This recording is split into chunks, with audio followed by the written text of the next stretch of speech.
You're listening to the Entrepreneurs Next Door podcast. Work's been breaking my back, already packing my bags. Punch that time card like a ticket out of here. Welcome to this unique episode of Entrepreneurs Next Door podcast. Barry Huver. And Reece Wilke. Now, me and Reece have quite a history, with this podcast being just the newest chapter. However, not many people work together and then sell business to each other and then keep working for each other. And you're leaving out all the good stuff. What about playing music at weddings and not paying people for playing music at weddings? And not being paid for it. Yep, I made that mistake, and I will never live it down. Yeah, it's probably better to classify us as brothers than as coworkers or boss or, one guy's a buyer, one guy's a seller. It's not like that. It's, I don't know. Maybe this interview will show people a little bit more of the relationship. Or maybe not. Probably not. Time will tell. But please enjoy this conversation with the one and only owner of Garaguso Classical Martial Arts, Mr. Reece Wilke. And if you don't enjoy it, just don't tell us. Should we be as brave as to do that one and totally catch everybody off guard, or do it again? I don't know. Let's listen to it.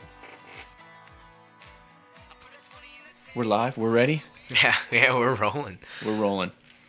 Reece Wilke, the owner of Garaguso Classical Martial Arts, is here in the Entrepreneurs Next Door podcast hot seat. Welcome, Mr.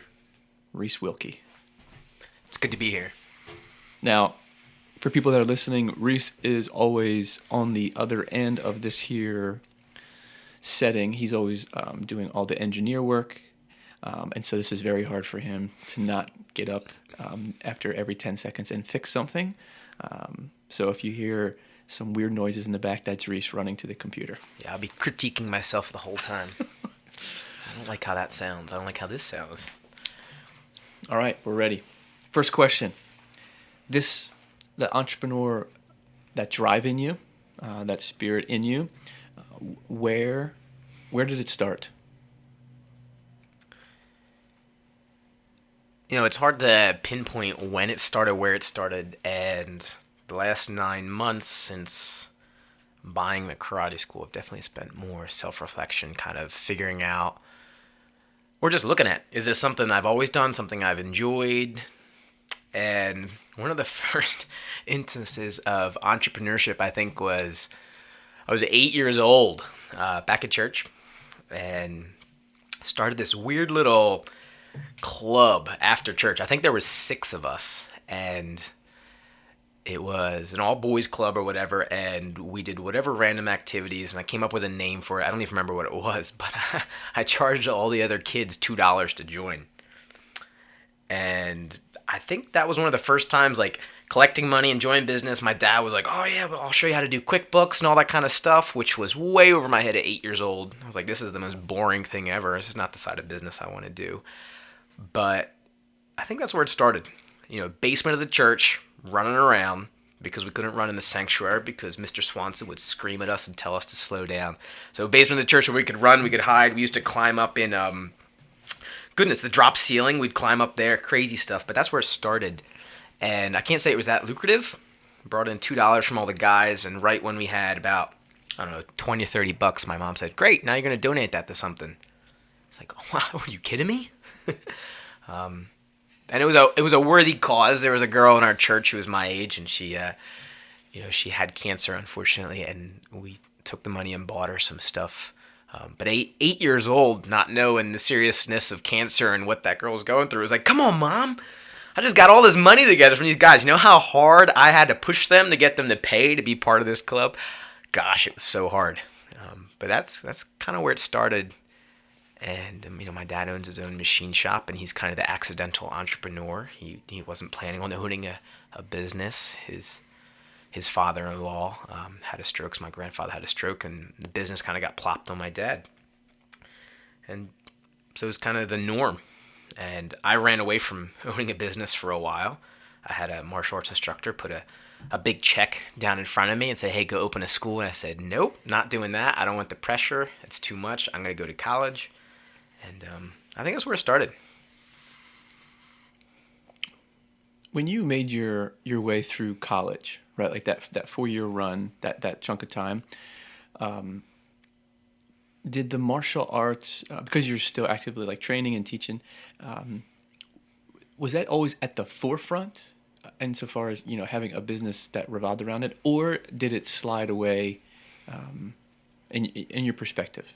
It slid away. I had way too many people telling me that I needed to open a martial arts school. That was parents of students. That was people I trained with. It was my instructor. And if you get to know me, if you tell me to do something, I'm not going to do it. It's kind of like, forget that. Go away. I'm going to do my own thing. I'm going to figure it out, and you're not going to be able to take any credit for telling me to do it. So going through college, I thought I was going to do something else. I was like a marketing intern for the college itself, found that really interesting running their social media. But I got a job coming out of college that was neither what I wanted, didn't pay what I wanted, wasn't where I wanted to be, but it was paying the bills, and my dad kind of hooked me up with it. So you don't say no to your dad. My dad's been a big thing in my life, and when he says, hey, I got a guy, you should go interview with him, and he could probably hook you up with a job, you say, yes, sir, and you get it done. So no, opening a business seemed like too much work. My dad did it. I saw how hard he had to work, how much dirt he had to eat to make stuff happen. Like Gary Vee says, eat dirt. And I didn't want that. I said, nope. I want a 8-to-5 job, go home, do whatever I want, not think about work when I'm home, and be lazy. That's what I wanted. I wanted to make a lot of money and be lazy. Well, can you connect a couple dots then for me, right? So you get done college, right, and you go out into the workforce. But we're sitting here today. You own a martial arts school. You're starting some other things. You have to connect those dots because they're not like decades apart. Yeah. It's been relatively quick. Very quick. But not surprising as somebody who's seen it from the front row. So can you connect some dots for me? Yeah, well, it's definitely surprising for me. And it still is. Even to this day, it's like, what? I own this school. I'm doing this. I can make my own hours. I can decide, It's crazy. It's absolutely crazy. So I got out of college. I started working for a company called Eastern Lift Truck, and they brought me in as like a inside sales associate, I think was the name of it. And they had a new division that was doing dock and door. So exciting. And, putting up industrial doors. And it just started a couple months before I got there. So basically I came in and it was hey, you got to do whatever we got to do. Figure stuff out. This is not a doing one thing type of job. It was, you're running dispatch, you're doing quotes, you're going out to the job site to look at it with the mechanics, you're going out with the mechanics to figure out what the heck a dock and door is. I didn't know what a loading dock was. My dad's machine shop didn't have a loading dock. I had no idea. So I got to wear a lot of hats, and as stressful and as hard as that was, working 60 to 70 hours a week, salaried, learning about doors, I think that was really, really good to stretch me and grow me, because I got to do so many things. I got a lot of autonomy. I got to be in charge of a lot of stuff, way more than most 21-year-old guys coming out of college do. I had 40-year-old mechanics coming up and asking me questions. I had the owner of the business, Mike and Dan, awesome guys, coming up and like asking me about it, what's going on in our division. It was crazy. It was absolutely crazy. But it wasn't where I wanted to be. The money wasn't where I wanted it to be. And I missed martial arts. I was still training, but I really missed teaching. And I don't know, Barry, we got dinner one night.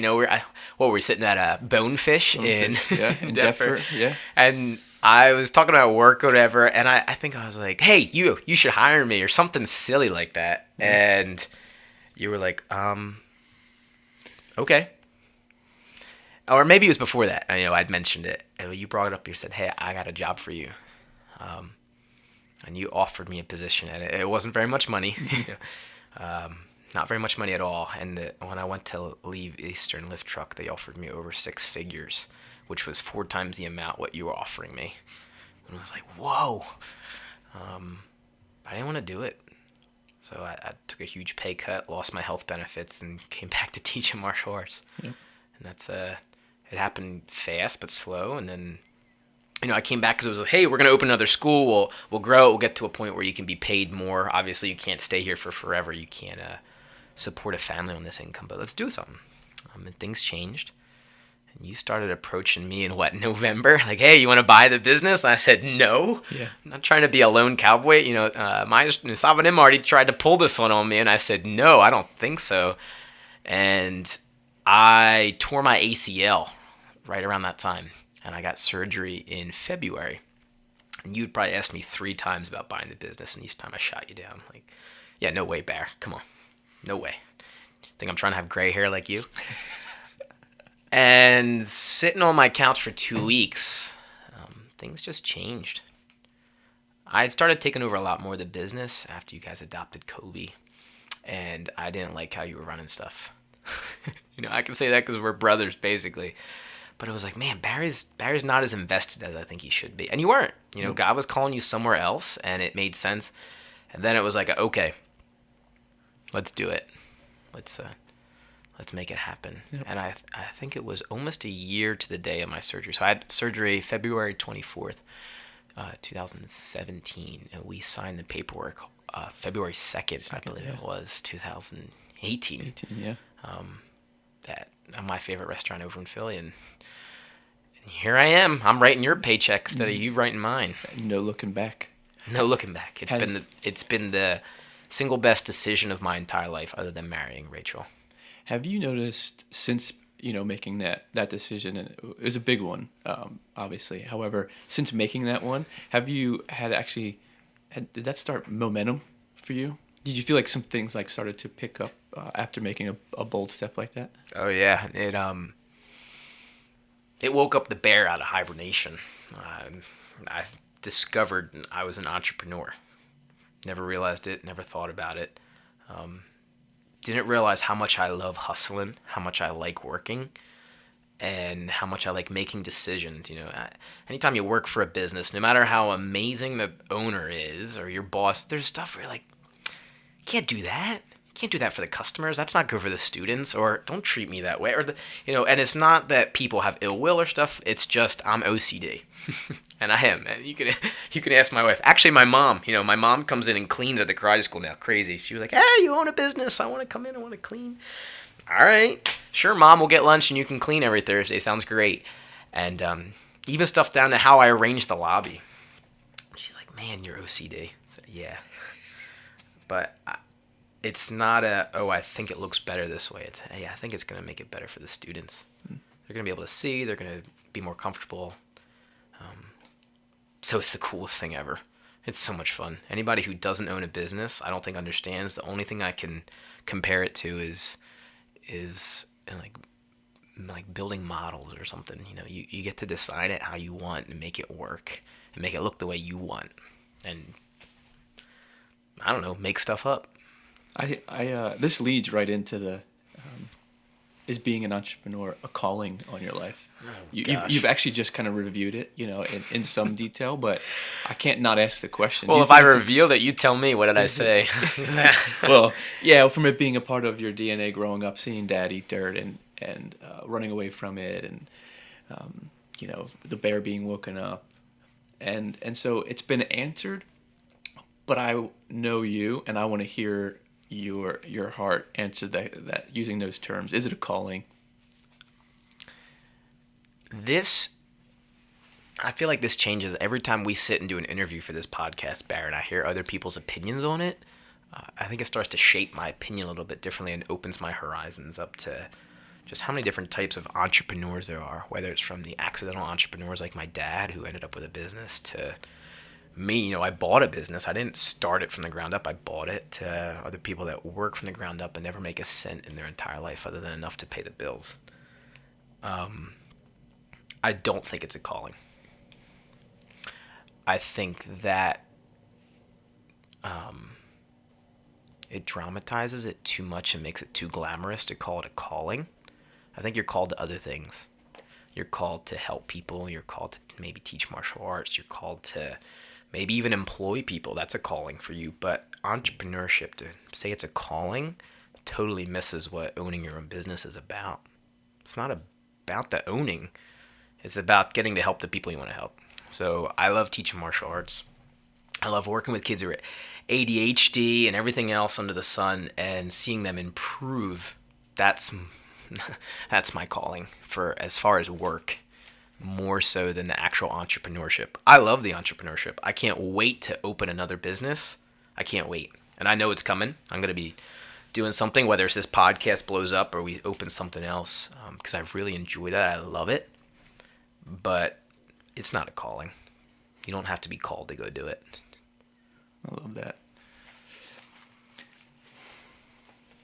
It's funny we have this conversation at this stage, only because I know when I sit down with you, record one, not even a year from now, about like 5 years down the road, the answer to like what success is, I think will be really different. But today, 9-10 months into buying a business, but the bear being woken up. I love that quote, by the way. At this stage, without having 4 or 5 businesses up and running, as I see in your future, at this stage, what is success to you? Did you already hit it? Did you already reach it? Will you never reach it? What is that? What is success to you? And you can hit it, as we always say, hit any topic you want, my man, under that umbrella. Well, I know I can hit any topic. Come on, I came up with that format. It is impossible to define success without knowing what your number one goal is in life. And my number one goal is to glorify Jesus and to enjoy him and to serve him, and then everything flows from there. And if I was to say it any other way, I would be lying about my purpose in life. Under that umbrella, success can look like a lot of things, you know. Maybe I have a lot of money and I can help people out who are in need and glorify God that way. Maybe I have no money, but my time is volunteered day in, day out to serve other people, kind of like washing feet, that kind of stuff. So yeah, success in that second tier down might look different 5 years from now, but it'll look same on that first. You know, that mission statement. That's, going back to starting a club at church, Westminster Confession. Man's chief end is to glorify God and to enjoy him forever. And I could say that upside down backwards with my eyes closed to sleep because my mom drilled it into my head. As far as the business, as of right now, this stage, how I define success is being able to supply a living wage for myself, and then being able to supply a living wage to the people that are working for me so that they can continue to work at the karate school and serve other people, and they can get to do what their passions are. So being able to provide a place where people can pursue that passion. That's from the business side. From the instructor side is to see those kids overcome obstacles. There's a lot of stuff as an instructor you can hang your hat on. And I just had one a couple weeks ago. I had a student test for a black belt who has some pretty big struggles in his life. And the piece of cloth around their waist means nothing, but the character traits that this young man has learned and worked on and grown in over the last couple of years, I'll hang my hat on that as success every day, whether or not a dollar is made.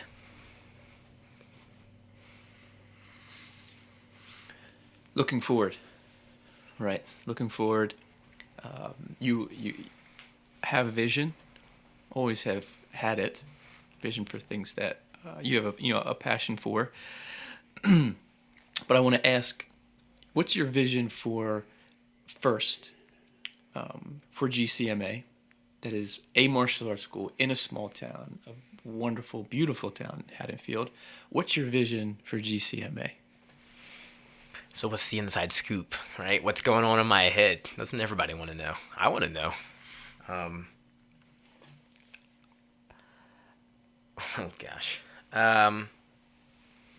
It's a balance between growing to be a little bit bigger and not growing to be too big. I never want to have a business where I don't know somebody when they walk in my door. I want to know every customer. I want to be able to sit and have a cup of coffee with every student and parent if they need it. And that's what I want. But I also would like to have a little bit of a bigger space in the school, and to have a bigger space would require a few more students to pay that rent, that kind of stuff. So GCMA over the next 2 to 3 years is going to be moving to a bigger spot, I'm sure, if we can find one. And we'll add some students on. But I'm not looking to be some giant franchise with 6 schools and all of a sudden Wilke's on the side instead of Garaguso. My name doesn't need to be involved, but it has to be a small business where we're helping and working with students, but large enough where we can have a nice enough space for those students to really enjoy their training. That's what I want. And then a vision for Reece Wilke, a business owner and an entrepreneur in the traditional sense. Mm-hmm. What's your vision next couple of years?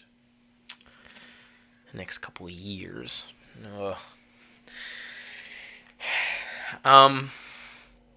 Within the next 2 to 3 years, I will own another business. I'm not sure what it's going to be. The karate school kind of landed on me, and I wasn't seeking it. And now that I'm seeking stuff, more and more ideas and stuff are popping up. So whether that's a business that has to do with the podcast, or a radio station with Mitch Gorshin, because he would love to do that, something like that, or something that pairs a little better with the karate school, like, hey, we're opening a smoothie bar next door or something like that. I don't know what that's going to be. Before we finish with the closing, I wanted to ask your perspective on this, the perspective of having a small business in a close-knit small town, right, is somewhat unique. A lot of people don't really have that. Mm-hmm. They don't have that setting. And so what has been your favorite parts? What do you value being in a town like Haddonfield and it being a service industry?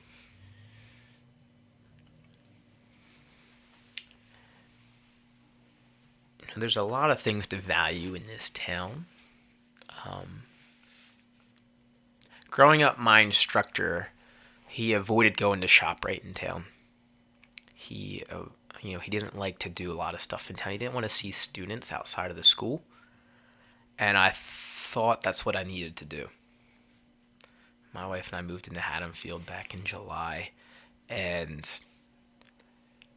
I absolutely love walking down Kings Highway and seeing people I know, doing little bows on the run, that kind of stuff. Hi Max, hi Josh, and being part of everything here, and then getting to know people better, because it's only within the last 4 or 5 months that my networking here in Haddonfield has really taken flight.